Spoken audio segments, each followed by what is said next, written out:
राजर्षि ययाति। राजा नहुष के यति, ययाति, संयाति, आयाति, वियाति और कृति नामक 6 महाबल विक्रमशाली पुत्र हुए। यति ने राज्य की इच्छा नहीं की, इसलिए ययाति ही राजा हुए।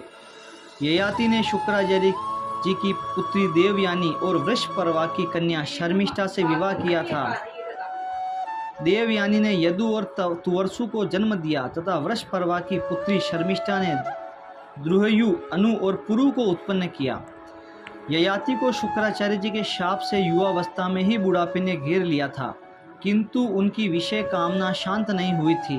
उन्होंने पुत्रों से वृद्धावस्था लेकर उनकी युवावस्था को ग्रहण करना चाहा, किंतु प्रत्येक के अस्वीकार करने पर उन्होंने उन सभी को शाप दे दिया। अंत में सबसे छोटे शर्मिष्ठा के पुत्र पुरु से भी वही बात कही, तो उसने अति नम्रता और आदर के साथ पिता को प्रणाम करके उदारता पूर्वक कहा, यह तो हमारे ऊपर आपका महान अनुग्रह है।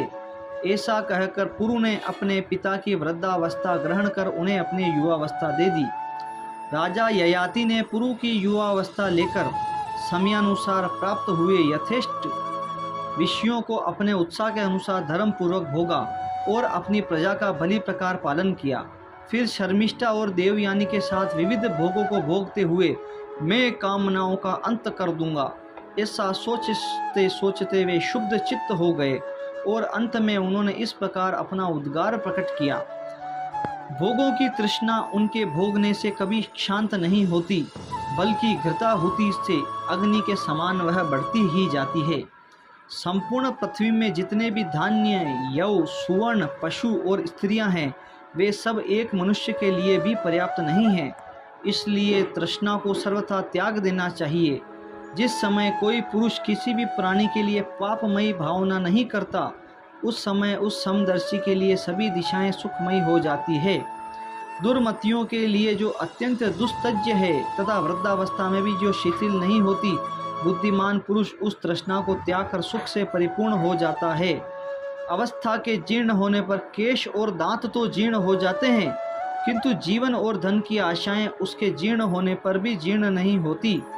बड़े दुख का विषय है कि विषयों में आसक्त रहते हुए मुझे 1 सहस्त्र वर्ष बीत गया, फिर भी नित्य ही उनमें मेरी कामना होती है।